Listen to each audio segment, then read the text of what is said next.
Hello guys, good afternoon. Nagluluto ako ng gulay. So, fresh from the garden.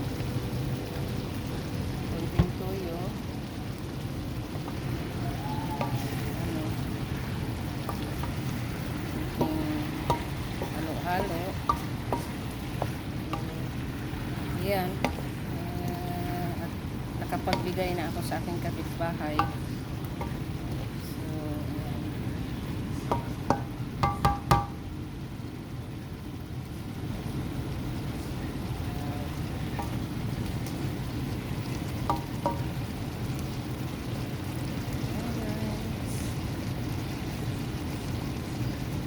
Pagbigay na rin ako sa aking kapitbahay at sabi niya bigyan ako ng itlog.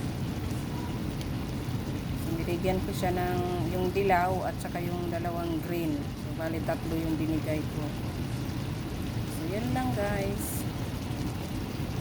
Ito ang hapunan ni Richard ngayon. Gulay. Galing sa aming garden. So, diba? Makatipidin kami.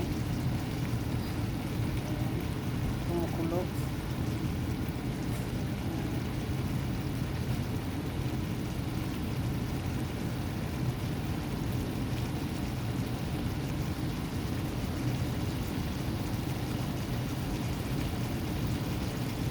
Tapos magluluto na ako ng tilapia pagkatapos nito. So, hindi ko naman takpan, baka ano siya, ma-overcook. So, ayaw niya ng overcook. So, ayan, ganito na lang. Iinit-init ko yung makaluto niya ay yung kanyang sabaw. So, request niya yan, kaya ganito lang. Ayaw niya ng may halo. So, yun lang guys. At